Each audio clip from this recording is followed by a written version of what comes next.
అందరికీ నమస్కారం. తెలుగు స్టోరీస్ లైబ్రరీకి మీ అందరికీ స్వాగతం. ఇప్పుడు మనం వినబోయే సీరియల్ మీనా 27వ భాగం. రచన ఎద్దనపూడి సులోచన రాణి గారు. మరి కథలోకి వెళ్దామా? ఆహా, వెక్కిరింతగా తల తిప్పాడు. సాలించు నీ వెక్కిరింతలు. నీకు సుందరి, నాకు సారథి వాగ్దానం అయిపోయి ఉండకపోతే నిజంగా నీ గర్వం అణిచేదాన్ని. నీ ఇష్టం ఉన్నా లేకపోయినా నేను ఈ ఇంటి కోడలనై నీ మెడలు వంచి నీ ముక్కుకు తాడేసి చెంగుకి ముడేసుకునేదాన్ని. కృష్ణ కొత్త విషయం వింటున్నట్టుగా చూశాడు. అతడి కనుబొమ్మలు కొద్దిగా పైకి లేచాయి. నువ్వు చాలా అదృష్టవంతుడివి, అందుకే నాకు కాకుండా పోయి గంగిగోవు లాంటి సుందరిని భార్యగా పొందుతున్నావు. కృష్ణ మొహంలో ఆగ్రహం కొద్దిగా సడలింది. వెంటనే జవాబు చెప్పలేని వాళ్ళలాగా మొహం పక్కకు తిప్పుకున్నాడు. ఈ పరిస్థితుల్లో నాకు ఆగ్రహం నటించడమే ఉత్తమమైన మార్గంగా తోచింది. కావాలని బాధపడుతున్నట్టుగా చాలా కోపంగా అన్నాను. వెళ్ళిపోవాలట నేను. వెళ్ళిపోక శాశ్వతంగా నీ ఇంట్లో ఉండడానికి వచ్చాను అనుకున్నావా? ఇగో ఇప్పుడే వెళ్ళిపోతున్నాను. ఛీ, ఎంత సిగ్గుమాలిన దాన్ని. నా సిగ్గులేనితనానికి నాకే వెగటు వేస్తోంది. నువ్వు పిలవకుండా నీ ఇంట్లోకి వచ్చిన దాన్ని ఇంతకంటే మర్యాద నాకేం దక్కుతుందిలే. వీరాయికి కబురు చెయ్యి, బండిని తెప్పించు. ఇట్నుంచిటే వెళ్ళిపోతాను. అతని వైపు వీపు పెట్టి ఇటువైపు తిరుగుతూ అన్నాను. మీనా ఆదుర్దాగా పిలిచాడు. నాకు చాలా సంతోషం వేసింది. అతని కంఠంలో ఆగ్రహం పూర్తిగా తగ్గిపోయింది. కానీ నేను సంతోషించినట్టు అతనికి కనిపించదలుచుకోలేదు. విసురుగా అన్నాను. ఇప్పటికే నువ్వు చెప్పింది నేను విన్నది చాలు, ఇంకేం వద్దు. నువ్వు వద్దని తిరస్కరించినా నీకు సహాయం చేయాలని చుట్టం నాది పొరపాటే, పెద్ద పొరపాటు. నన్ను క్షమించు. నువ్వు నా పట్ల చూపిన చనువుని, స్నేహాన్ని, ఆత్మీయతని గుణించుకొని నీ ఇష్టం లేకపోయినా ఈ సహాయం చేసే అధికారం నాకుందని భ్రమించాను. ఆ భ్రమతోనే నీ వెంట బెజవాడలో అంత సరదాగా తిరిగాను. మంచిదే, ఇప్పటికైనా నా కళ్ళు తెరిపించావు. నేను అతని వైపు తిరిగాను. అతని ముఖంలోకి సూటిగా చూస్తూ అడిగాను. నీ దగ్గర ఎలాంటి అధికారం, అర్హత లేని నేను నువ్వు పెట్టిన చీర ఎందుకు తీసుకోవాలి? నా కోసం నువ్వు బెజవాడలో అంత డబ్బు ఖర్చు చేస్తే ఎందుకు ఊరుకోవాలి? ఏ అభిమానం అనేది నీ ఒక్కడి సొత్తేనా? అది ఇంకెవరికి ఉండదా? మీనా, నువ్వు చాలా పొరపడుతున్నావు, అతను కంగారుగా అన్నాడు. ఇప్పటి వరకు పొరపడ్డాను, ఇక పడను. ఆగు, ఉండు. అంత లెక్కలేసి నీ డబ్బిచ్చేస్తాను. జన్మలో ఇంకెప్పుడు పిలవకుండా ఎవరింటికి వెళ్ళకూడదు. నేను వెనక్కి తిరిగి గబగబా వెళ్ళి గడ్డి మీద పడున్న బ్యాగ్ తెరిచి అందులో చేతికొచ్చిన డబ్బు తీశాను. 400 రూపాయల నోట్లున్నాయి. అవి పట్టుకుని తిరిగి వచ్చేసరికి కృష్ణ చెట్టు దగ్గర అటువైపు తిరిగి ఏదో ఆలోచిస్తున్నట్టుగా నిలబడ్డాడు. ఇదిగో నీ డబ్బు. నేను లెక్కల్లో నీ అంత గట్టిదాన్ని కాదు. నీకు రావాల్సింది తీసుకొని మిగతాది తర్వాత పంపు అన్నాను. కృష్ణ మెల్లగా నా వైపు తిరిగాడు. నా మాటలు అతన్ని ఎంత బాధపెడుతున్నాయో నాకు అతని మొహం చూడగానే అర్థమైంది. నా చేతిలో ఉన్న నోట్లను చూస్తూ ఏమిటిది అన్నాడు. డబ్బు తెలియటం లేదా? అతను క్షణంసేపు నా కళ్ళల్లోకి పరిశీలనగా చూశాడు. నిజంగానే తెలియటం లేదు. నాకు మతిపోయినట్టుగా ఉంది. గాలి దుమారంలో చిక్కుకుని ఊపిరాడక ఉక్కిరి బిక్కిరి అవుతున్నట్టుగా ఉంది. ఒక్క నిమిషం నన్ను స్థిమితంగా ఆలోచించుకొని నా చేయిని మృదువుగా అవతలికి నెట్టి అక్కడి నుంచి వెళ్ళిపోయాడు. నేను పెదవులు బెగబట్టి అలా దారికిరా అన్నట్టు చూస్తూ అక్కడే నిలబడ్డాను. అయ్యగారి బలహీనత ఎక్కడో నాకు ఇప్పుడు తెలిసిపోయింది. అతనికి ముందుగా మనం కోపం తెచ్చుకోవాలి. అతనికంటే ముందు అతను అనబోయే మాటలన్నీ మనల్ని మనమే అనుకోవాలి. ఈ రహస్యం సుందరికి చెప్పాలి తప్పకుండా. తోటలోకి అప్పుడప్పుడు వనభోజనానికి వచ్చే వాళ్ళ ఆహ్లాదం కోసం కృష్ణ సిమెంటుతో చిన్న కొలను లాంటిది కట్టించి అందులో తెలుపు, ఎరుపు తామరలు తెచ్చి వేశాడు. అవి బాగా పెరగలేదు. అక్కడొకటి, ఇక్కడొకటి చెదురు మదురుగా ఉన్నాయి. కృష్ణ నా దగ్గర నుంచి వెళ్ళి ఆ గట్టు మీద కూర్చున్నాడు. నేను 5 నిమిషాలు అక్కడే నిలబడిపోయాను. నేను జయించినట్టేనా? నేను చేసిన ఈ ప్రయత్నం ఫలిస్తుందా? అతను నా సహాయం స్వీకరిస్తాడా? ఈ ప్రశ్నలతో వేగిపోతున్న నేను గుండెలు అదిమి పట్టుకుని అక్కడే నిలబడ్డాను. 5 నిమిషాల తర్వాత అతను వెనకగా వెళ్ళాను. తెగిందా నీ ఆలోచన? ఇదిగో నీ డబ్బు. చేయి చూపాను. లేదు, ఒకరికి ఇచ్చింది తీసుకోవటం నాకెప్పుడూ అలవాట్లేదు. జాగ్రత్త, ఆలోచించుకుని మాట్లాడు. ఆ మాట నేను అనాల్సి వస్తుందేమో అంటావనే నా భయం. నువ్వు జాగ్రత్తగా నా నోరు కట్టేశావు. కృష్ణ హఠాత్తుగా తన భుజం మేయించి డబ్బు ముందుకు చాచి పట్టుకుని ఉన్న నా చేయి పెట్టి బలంగా గుంజాడు. అప్రమత్తంగా ఉన్న నేను అనుకోకుండా అతను అలా గుంజటంతో తూలి అతని భుజాల మీద పడ్డాను. ఓడిపోయాను మీనా, చిత్తుగా ఓడిపోయాను అన్నాడు. అతని కంఠంలో ఏదో కసి, కోపం ప్రతిధ్వనించాయి. నేను రెండో చెయ్యి అతని ఎడమ భుజం మీద నుంచి ముందుకు పోనిస్తూ అతని చెవిలో రహస్యంగా, మెల్లగా, మృదువుగా చెప్పాను. నాన్నగారు ఎప్పుడూ ఏం చెప్తూ ఉంటారో తెలుసా? జీవితం పరుగు పందెం లాంటిదట. పరిగెత్తుతూ ఉండటమే మన పని, గెలుపు ఓటమిల గురించి ఆలోచించకూడదట. కృష్ణ నా రెండు చేతులని తన గుప్పెట్లో పట్టుకున్నాడు. అసలు నిన్నిక్కడికి రానివ్వటమే నాది పొరపాటు. అప్పుడే మొదట్లోనే వీల్లేదని రాసుంటే బాగుండేది. అదిగో మళ్ళీ నేను లేవబోయాను, కానీ అతను నన్ను లేవనీయలేదు. మాకు క్రిందుగా కొలంలో నీళ్లు నిశ్చలంగా ఏమాత్రం కదలిక లేకుండా ఉండడంతో ఆ నీళ్లలో మా ఇద్దరి ప్రతిబింబాలు అద్దంలోలా కనిపిస్తున్నాయి.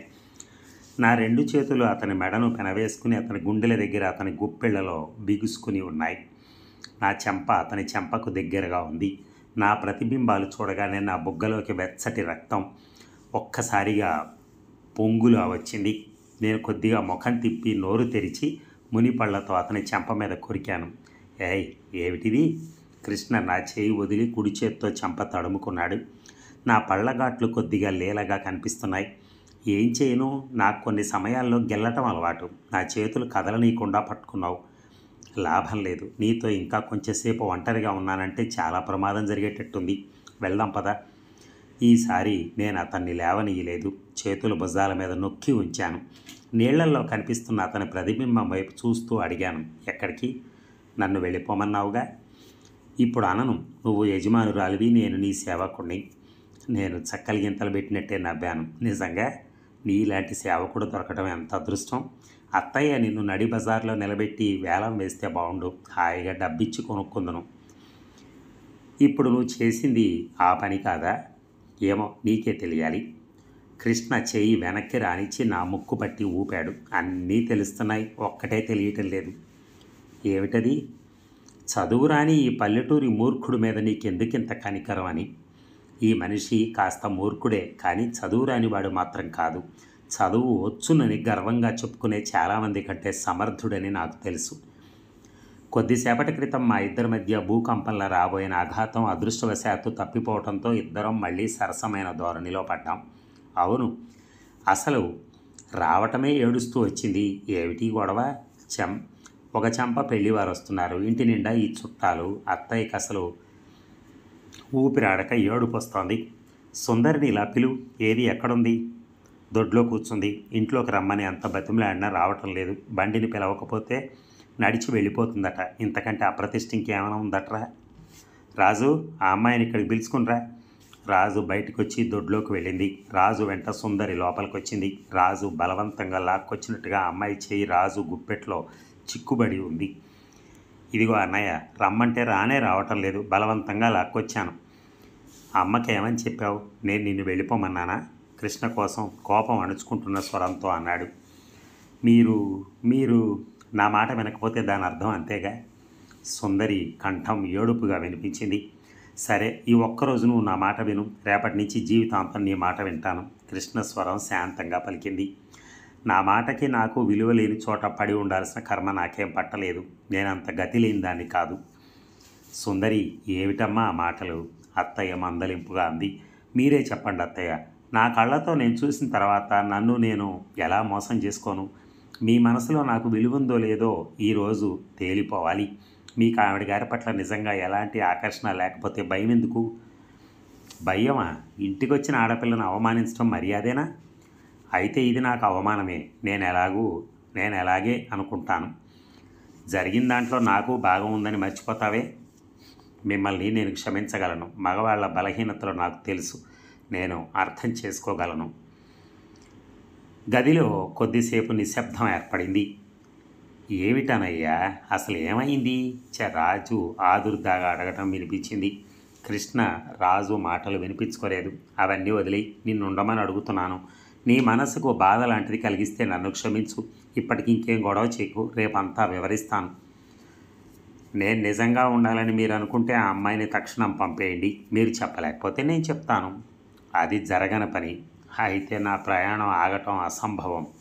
బాగా ఆలోచించుకో. నువ్వు ఈరోజు నా మాట వినకుండా వెళ్ళిపోయావంటే విషయం చాలా దూరం వెళ్తుంది. ఇప్పటికే వెళ్ళిందని నా భయం, అందుకే జాగ్రత్త పడాలనుకుంటున్నాను. సరే, మీ ఇష్టం. కృష్ణ లేచి అత్తయ్య పిలుస్తున్నా వినిపించుకోకుండా బయటకు వచ్చేశాడు. అతని వైపు తలెత్తి చూసే సాహసం నాకు లేకపోయింది. ఇంతకంటే ఘోరమైన అవమానం నాకు ఇంకేదీ లేదనిపించింది. సుందరి నా ముందు నుంచే వెళ్ళిపోయింది. రాజు అత్తయ్య యువతలకు వచ్చారు. రాజు నా దగ్గరికి వచ్చింది.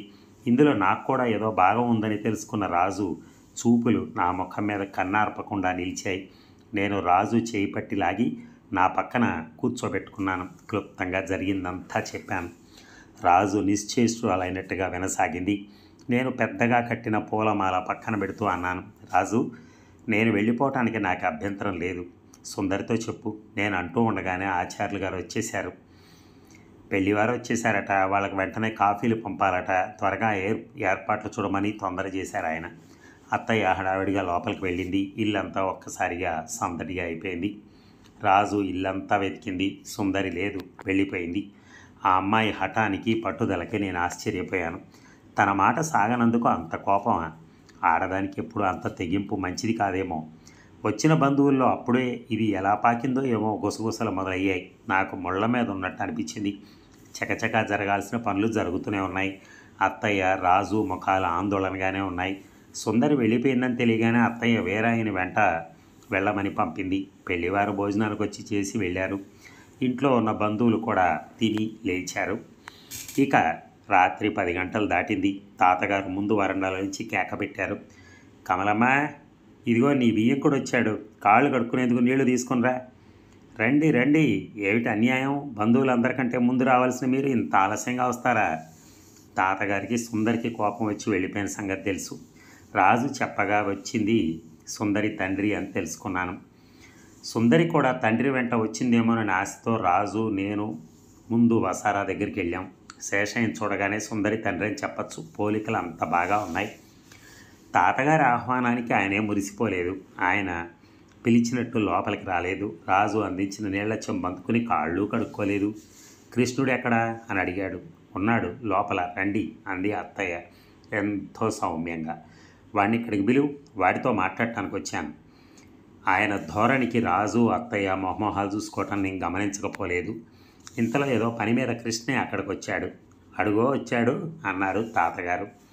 ఎరా, నువ్వేదో బుద్ధిగల వాడివని బాధ్యత తెలిసిన వాడివని ఇన్నాళ్ళు అనుకుంటూ వచ్చాను. ఇదేనా నువ్వు చేసే పని? కృష్ణ ఆయనకు అభిముఖంగా ఆగాడు. అతని ముఖం కఠినంగా ఉంది. రెప్పపాటులో శేషయ్య ధోరణి కనిపెట్టినట్టున్నాడు. శాంతంగా అడిగాడు, ఇప్పుడు మీరు పోట్లాడటానికి వచ్చారా, పెళ్ళికి వచ్చారా? రెంటికి కాదు, నిన్ను సంజేసి అడగడానికి వచ్చాను. ఆడపిల్లని అర్ధరాత్రి వేళ అలా ఒంటరిగా పంపిస్తావా? నువ్వు అసలు మనిషివేనా? నీకు బుద్ధి ఉందా? నేను ఉండమంటే వినలేదు, నేనేం చేయను? ఉండమన్నావా? మొహాన పేడ నీళ్లు చల్లి ఉండమంటే ఎవరైనా ఉంటారా? అంత సిగ్గులేని వాళ్ళు, గతి లేని వాళ్ళు ఎవర్రా?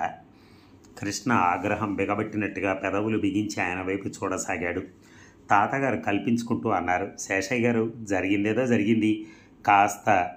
కాస్తని గంపంత చేసుకోవటం ఏం బాగాలేదు. ఇంటి నిండా బంధువులు ఉన్నారు. మనం తర్వాత నిదానంగా మాట్లాడుకోవడం బాగుంటుందేమో. ఏమిటండి మీరు కూడా అలా అంటారు? నా పిల్ల చీకట్లో ఒక్కరితే డొంకనబడి నడిచి వచ్చిందంటే దాని మనసుకి ఎంత కష్టం కలిగి ఉండాలి. అమ్మ కొడుకు ఇద్దరు జ్ఞానం ఉన్నవాళ్ళేనా? పోతే పోయిందిలేని ఊరుకుంటారు. చీకట్లో ఏ పురుగన్నా పుట్రన్నా దానికి తగిలితే అంతా వెళ్ళిపోతానన్నప్పుడు ఏ మనిషినైనా ఇచ్చి పంపకూడదో? నువ్వు తీసుకొచ్చి దిగబెట్టకూడదా?